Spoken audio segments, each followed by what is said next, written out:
Hi guys, I'm Jen with Tree Classics. It's great to be with you today. So today I'm hoping to answer the age-old question of what is the best way to put lights on a Christmas tree? So step one in putting lights on a Christmas tree, you want to make sure you have all of your supplies first. So the things you're going to need, you're going to want a power strip because there's lots of lights involved and you really should only be stringing 3 lights together at a time. The next thing you're going to want is an extension cord. An extension cord, we'll talk about this later, but you're going to feed the extension cord down the middle of your tree. And then the next thing you're going to want is lights. And we'll talk in the next step about how many lights you're going to want per foot.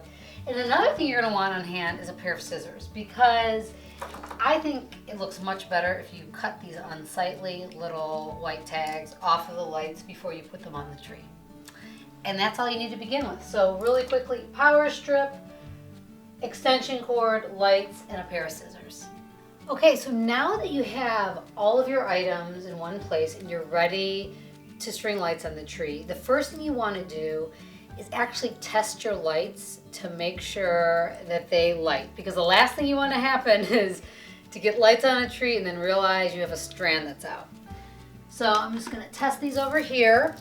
The other thing is, I mentioned this earlier, you don't want more than 3 strands to be put together. But you also want to make sure that all 3, when they are plugged in, that all 3 strands work when they're plugged in together. So we know that these 3 strands actually work, so we're good to go on that end. Okay, so I'm gonna unplug these really quickly. The other thing that I then do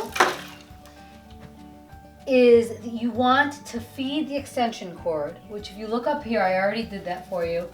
I start with the female end of the extension cord so that if you have your tree chopper, if you need to plug that in, you can do that at the top.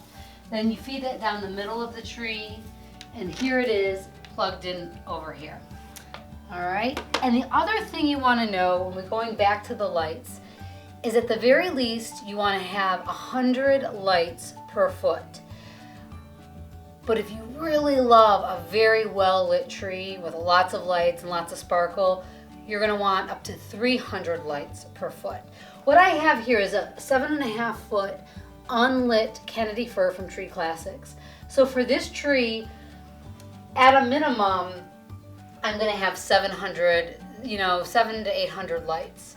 Now, my preferred method of putting lights on is to I like to start at the top, and I weave, going back and forth, I weave the lights in from back to front, really working the lights onto each branch, right? You see me working these into the back because you really want to get back into the tree to really light that tree, and then working my way forward on each tip, and then you can actually wire each branch or each tip of the light, because I like a really well lit tree. Okay, and then I'm gonna move to the back, work these lights in right here, wrap it on this branch, again weave the lights onto the branch, and that's what I like to do. Another important thing when you're decorating, and I did along the way, is you step back every foot or two and you look and you see if you've got all the lights and all the tips lit the way you want, and then you work, you rework section by section. And I also just encourage you get better the more you do it. I honestly, lighting trees is something that could really stress me out, but the more I've done it, the better I get at it. So be encouraged. Again, I'm Jen with Tree Classics. It's great being with you today. Check us out on our treeclassics.com YouTube channel to get more tips about lighting trees, decorating, and such. Thanks again.